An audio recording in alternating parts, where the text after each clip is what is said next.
Hello students, today we will start a new chapter, chapter 4, ratio, proportion and unitary method. Firstly, ratio क्या होता है? When we compare two quantities by division is called a ratio. As you have already done in case of a fraction is same as a ratio. जैसे हम fraction में लेते हैं 2/7, तो उस 2/7 को हम 2:4, मतलब दो क्वांटिटी को कंपैरिजन नहीं होता ना, फ्रैक्शन में भी तो न्यूमरेटर के साथ डिनोमिनेटर को कंपेयर किया जाता है। तो सेम वही वैल्यू हमारी रेशोज़ में हो जाती है कि अगर कोई वैल्यू है 2/7, तो मतलब ये क्या है, ये 2/7 से कंपेयर हो रहा है ना, तो सेम इज़ रेशो दैट 2:7, मतलब 2/7 को हम 2:7 लिख सकते हैं। तो फ्रैक्शन का ही ये पार्ट है, फ्रैक्शन की जैसा ही है, बट दिखने में हमारा थोड़ा डिफर हो जाता है। जो ये साइन लगाया हमने, this is a sign of a ratio. Clear है? Then after this there are two terms है ना, देखो इसके अंदर रेशियो के अंदर this is first term and this is second term. Okay, so this is a ratio. Then after this proportion आता है, उसके बारे में हम बाद में डिस्कस करेंगे, अभी हम सिर्फ रेशियो का कर रहे हैं। और वन मोर थिंग, रेशियो को हमेशा उसकी लोवेस्ट टर्म में एक्सप्रेस किया जाता है। लोवेस्ट टर्म मतलब सिंपलेस्ट, जैसे हम फ्रैक्शन में सिंपलेस्ट टर्म निकालते थे कि जिसके बाद वो और कट ना हो सके, सेम जो रेशियो होता है वो हमारा सिंपलेस्ट फॉर्म में ही एक्सप्रेस होता है always. Okay, now we will start the worksheet 1. Starting from the sum 1, express the following as ratio. Ratio में express करना है। अभी मैंने आपको बताया था that 3/7 is same as 3:5. Okay, this is the sign of a ratio, 2 dot. Okay, तो same है अदर पार्ट्स में भी। यहाँ सिर्फ 15 था, तो 15 को हम 15/1 लिख सकते हैं, क्योंकि किसी भी नंबर के बाई में 1 लिखने से कोई फ़र्क नहीं पड़ता। तो it will be 15:1। Same other parts हैं। देन है second, find the ratio of the shaded region to that of the whole figure, कि शेडेड पोर्शन को हमने होल के साथ रेशियो बतानी है, जैसे हम फ्रैक्शन में करते थे ना।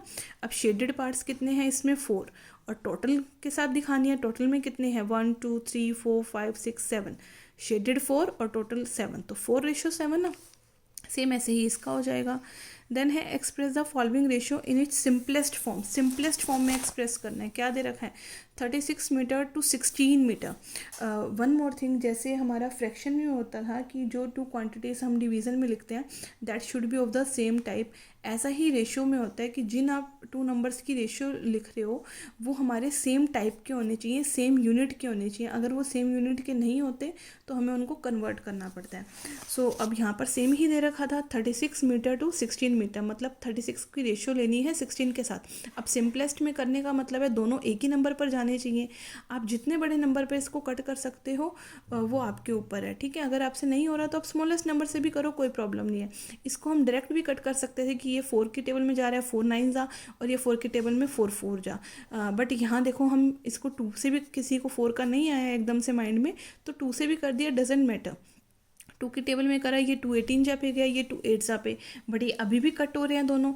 ये गया 2 9 जा और ये गया 2 4 जा। जब तक सिंपलेस्ट में ना हो जाए, मतलब जब ये आपस में कट होना बंद ना हो जाए, तब तक हम इसको कट करते रहेंगे। तो ये इसकी सिंपलेस्ट फॉर्म हो गई। ऐसे ही है बिल्कुल इसके अदर पार्ट्स, कोई अलग डिफरेंस नहीं है, सेम है बिल्कुल। Then after this question 4, express the following in simplest form. अब ये भी क्वेश्चन ऐसे ही हैं कि इनको सिंपलेस्ट फॉर्म में करना है, but this two numbers are of the different type, अलग अलग यूनिट्स के हैं। तो सबसे पहले हमारा काम क्या रहेगा? इनकी यूनिट सेम बनाना। जैसे ये सेंटीमीटर और ये मीटर है, तो इनकी यूनिट सेम बनानी है ये एक ही कैटेगरी के ना, सेंटीमीटर और मीटर।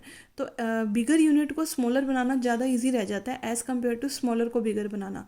तो हम मीटर को कन्वर्ट कर देते हैं सेंटीमीटर में। Okay, now you know 1 metre में 100 सेंटीमीटर होते हैं। हमारे पास कितने मीटर हैं? 10 मीटर। तो 10 मीटर में कितने हो गए? 1000 सेंटीमीटर, मतलब इसकी जगह इसने ले ली सेंटीमीटर में। अब कंपेयर किसको करना था? 10 सेंटीमीटर रेशो 10 मीटर। 10 सेंटीमीटर का तो 10 ही, 10 मीटर की जगह क्या आ गया था? 1000 सेंटीमीटर। तो 0 से 0 कट हो गई, तो ये आ गया 1:100। सेम है बिल्कुल इसके अदर पार्ट्स। पहले आप यूनिट को सेम टाइप का बनाओ and then you have to find out the ratio of that thing. Okay, then after this next question है, which of the following pairs of ratio is greater. कौन सा ratio का pair greater है, बड़ा है। तो अब यहाँ देखो, जैसे हमने फ्रैक्शन के केस में भी कंपैरिजन किया था बाय क्रॉस मल्टीप्लिकेशन, सेम ऐसा ही यहाँ पर होगा। हमें टर्म्स दे रखे हैं 5:8 एंड 4:5, तो 5:8 इज़ 5/8 एंड 4:5 इज़ 4/5, तो क्रॉस मल्टीप्लिकेशन 5×5 = 25, 4×8 = 32। हमेशा ध्यान रखिए कि जिस नंबर का न्यूमरेटर लिया है आपने, उसी की तरफ ही उसके वाली वैल्यू लिखनी है। जैसे हमने यहाँ का न्यूमरेटर लिया ना, तो जो आप इसको जिसके साथ मल्टीप्लाई कर रहे हो वो वैल्यू आप इसी की तरफ लिखोगे, लेफ्ट साइड ही। ओके, सो अब यहाँ 25 आ गया, 32, तो 25 is less than 32, that means 5/8 is less than 4/5। Similar हैं इसके other parts. So you have to complete the question 1 and 2 in your book and question 3 to 5 in your fair notebook. Thank you.